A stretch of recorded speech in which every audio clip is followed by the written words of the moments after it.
پریشان ہوئے رسول اللہ صلی اللہ علیہ وسلم کی خدمت میں حاضر ہو جاتے ہیں اور آپ پھر کہتے ہیں میرے ماں باپ آپ نے قربان حکم کیجیے.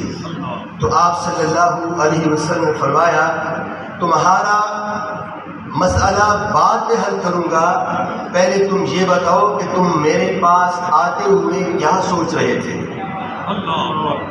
میرے پاس آتے ہوئے کیا سوچ رہے تھے؟ تو وہ صحابی کہنے لگے کہ یا رسول اللہ پہلے بھی ہمارا ایمان آپ کے اوپر بڑا قوی ہے، جب آپ نے یہ کہا تو اور زیادہ مضبوط ہو گیا. میں یہ سوچ رہا تھا کہ میں نے اس بچے کو اتنا پالا، اتنا کھلایا، یہاں تک کہ یہ جوان ہو گیا. یہ ساری رات نہیں سوتا تھا، میں اس کے سرہانے جاگتا رہتا تھا. یہ ایک دفعہ آواز دیتا تھا، میں 10 دفعہ بھاگ کر اس کے پاس جاتا تھا.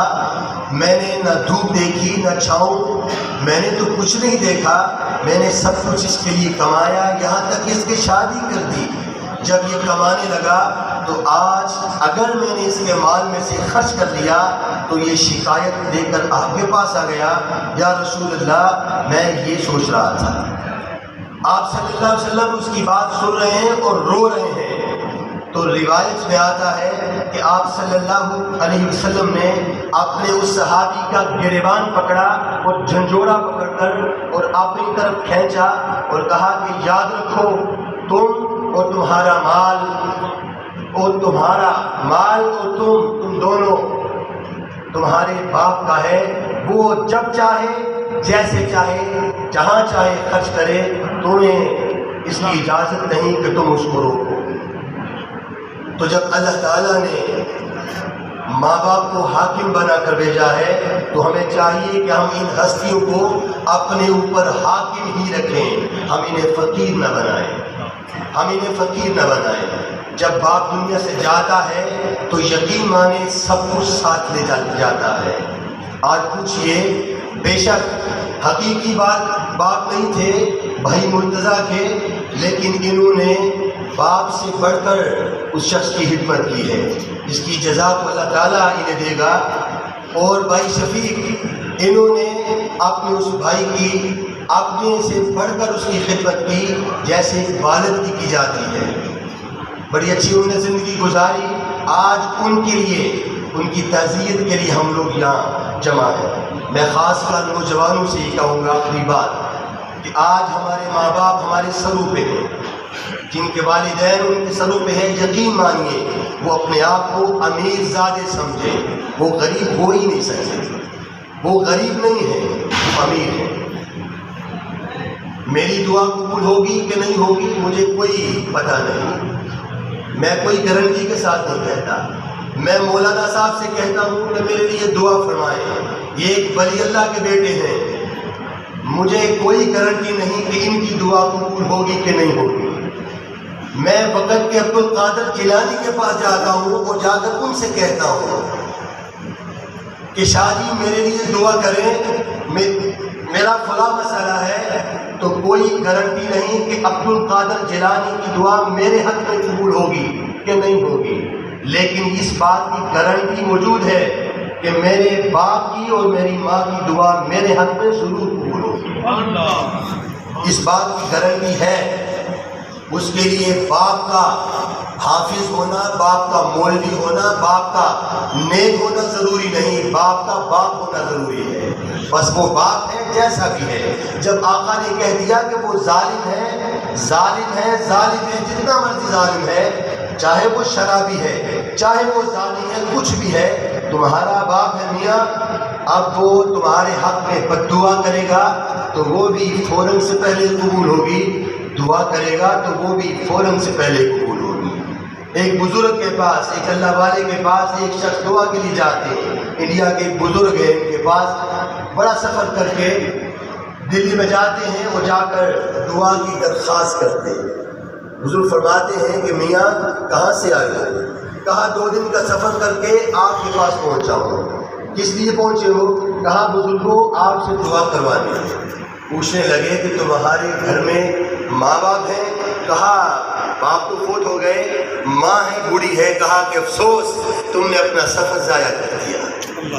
تم نے اپنا سفر ضائع کر دیا، مجھ سے دعا کروانے آئے ہو، یہ جانتے ہو کہ میری دعا قبول ہوگی؟ اس بات کا تمہیں مکمل اعتماد ہے کہ میری دعا قبول ہوگی؟ کہا کہ نہیں۔ کہا کہ میں تمہیں اس ہستی کے بارے میں بتاتا ہوں اور دعوے کے ساتھ کہتا ہوں کہ اس کی دعا ضرور قبول ہوگی، وہ تمہاری ماں ہے۔ جاؤ اپنی ماں سے دعا کرواؤ۔ آج ہم لوگ بڑی بڑی دور، ہم بھی پیر و مرشد والے ہیں الحمدللہ، بڑی بڑی دور لوگ اپنے پیروں کو راضی کرنے کے لیے ان سے دعا کروانے کے لیے جاتے ہیں، گھر میں بوڑھے ماں باپ کو چھوڑ کر، گھر میں ماں باپ کو گھسٹتا ہوا چھوڑ کر اس نیت سے، اس خیال سے جاتے ہیں کہ ہم شاید بہت بڑا کام کرنے کے لیے جا رہے ہیں، تو معذرت کے ساتھ میاں آپ کا وہ سفر اللہ کے ہاں کوئی قابل قبول نہیں ہے۔ گھر میں وہ ہستیاں موجود ہیں کہ جن کے بارے میں آپ کے لیے اتباع ضروری ہے، آپ کی اتباع ضروری ہے۔ آپ کا ایمان اس وقت تک مکمل نہیں کیا جاتا، اللہ تعالیٰ کے ہاں آپ کا ایمان مکمل نہیں ہوگا جب تک آپ کے ایمان کے اندر باپ کی اتباع نہیں، ماں کی اتباع نہیں ہے۔ جہاں پر ہم اپنے پیر و مرشد کو راضی کرتے ہیں، وہاں پر تھوڑا سوچئے ہم اپنے ماں باپ کو بھی راضی کریں۔ باپ کو تو ہم انگلی اٹھا کے بات کریں اور یہ کہتے ہوئے کہ تمہیں کیا پتا ہے، جو ہم جانتے تم نہیں جانتے، اور اپنے پیروں کے ہم پاؤں دبائیں، ان کے گھٹنے دبائیں اور ان کے پیچھے ہو کر بیٹھیں تاکہ گستاخی نہ ہو جائے۔ تو آئیے آقا نے ہمیں یہ بھی بتا دیا۔ ابو ہریرہ فرماتے ہیں رضی اللہ تعالیٰ، وہ کہیں جا رہے تھے، ابو ہریرہ رضی اللہ تعالیٰ، دیکھا کہ دو شخص ہیں، وہ جا رہے ہیں، ایک بڑا ہے عمر سے، ایک چھوٹا ہے۔ چھوٹا آگے جا رہا ہے، پیچھا جو بڑا ہے وہ پیچھے چل رہا ہے۔ تو آپ نے چھوٹے جو نوجوان تھا اس کا ہاتھ پکڑ لیا۔ آپ نے فرمایا میاں یہ جو تمہارے ساتھ ہے یہ کون ہے؟ تو وہ کہنے لگا کہ یہ میرے والد ہیں۔ تو آپ نے فرمایا جانتے ہو کہ تمہارے بارے میں میرے آقا نے کیا فرمایا؟ کہا کہ یہ تو آپ ہی بہتر جانتے ہیں۔ تو فرمایا کہ میں نے خود اپنے کانوں سے سنا ہے کہ رسول اللہ صلی اللہ علیہ وسلم نے فرمایا کسی بیٹے کو یہ اجازت نہیں کہ وہ اپنے باپ کے آگے چلے۔ اگر بیٹے کو اسلام نے اجازت یہ یہاں تک نہیں دی کہ وہ باپ کے آگے چل سکتا ہے، تو سوچئے باپ کو آنکھیں دکھانے کی اجازت دے گا؟ باپ کو انگلیاں اٹھانے کی اجازت دے گا؟ باپ کو یہ کہنے کی اجازت دے گا کہ تم نے ساری زندگی میرے لیے کیا کیا؟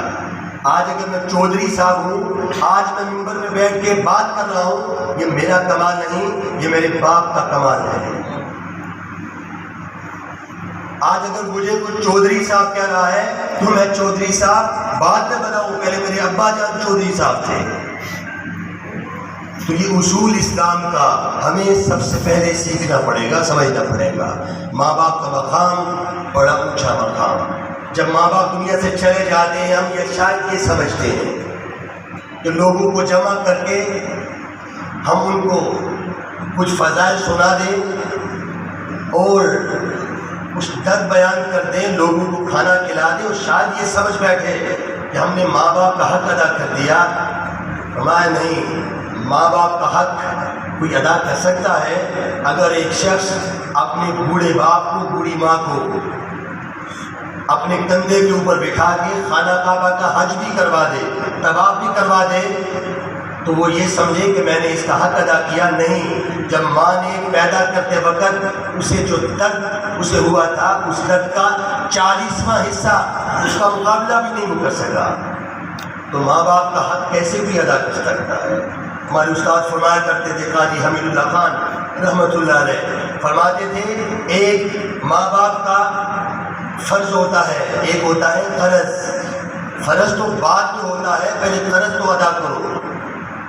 اگر 25-30 سال بچے کی عمر ہے، میاں پہلے وہ 25-30 سال تم اپنے ماں باپ کے مقروض ہو، پہلے وہ قرض ادا کرو۔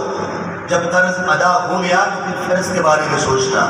ہم تو اس قابل بھی نہیں ہیں کہ ہم ماں باپ کا قرض ادا کر سکیں۔ تو جہاں پر ہم دوسرے رشتہ داروں کے بارے میں، دوسرے عبادات کے بارے میں سوچتے ہیں، اعمال کے بارے میں سوچتے ہیں، وہاں پر ہم اس رشتے کے بارے میں بھی سوچیں۔ یہ دنیا میں ایک دفعہ ملتا ہے اور ایک ہی دفعہ چھنتا ہے۔ دنیا میں ہر رشتہ اگر چھن جائے تو اس کا نعم البدل ہے، یا اگر ماں باپ کا رشتہ چھن جائے تو اس کا کوئی نعم البدل نہیں ہے، اس کا اللہ نے نعم البدل بنایا ہی نہیں ہے۔ اس لیے ہمیں چاہیے کہ ہم ماں باپ کی قدر ان کی زندگی میں کریں، ان کی زندگی میں ماں باپ کی قدر کریں، اپنی بیوی کے سامنے ماں باپ کی قدر کریں۔ اور یاد رکھیے، اگر میں اپنے بچوں کے سامنے اپنی باپ کی عزت کروں گا، میں اگر اپنے بچوں کے سامنے اپنی ماں کی عزت کروں گا تو یہ مجھے گمان ہونا چاہیے کہ کل میرے بچے اپنے بچوں کے سامنے میری عزت بھی کریں گے۔ اور اگر میں اپنے بچوں کے سامنے اپنے ماں باپ کی بے عزتی کروں گا، ان کی نافرمانی کروں گا اور بچوں سے کم ان کو محبت دوں گا، تو فرمایا کہ یہ میں گمان رکھوں بلکہ یقین رکھوں کہ میرے بچے میرے اپنے بچوں کے سامنے مجھے جوتے مارتے ہوئے نظر آئیں گے۔ تو یہ بہت بڑی سچائی ہے جو ہم اس کا انکار نہیں کر سکتے۔ مکاشفۃ القلوب کے اندر امام غزالی رحمۃ اللہ علیہ، امام غزالی کا نام اس لیے کہ تمام مسالک اس کے اوپر ان کے اوپر اتفاق ہے، اس امام کو ہر مسلک کا شخص مانتا ہے۔ وہ فرماتے ہیں، حضرت عبداللہ ابن عمر کی روایت بیان کرتے ہیں، اگرچہ سند کے لحاظ سے یہ روایت ضعیف ہے، کمزور ہے، لیکن فضائل کے اعتبار سے بہت سارے محدثین نے اس کو بیان فرمایا کہ رسول اللہ صلی اللہ علیہ وسلم کے سامنے عبداللہ ابن عمر، حضرت عمر بن خطاب رضی اللہ تعالیٰ کے بیٹے حاضر ہوئے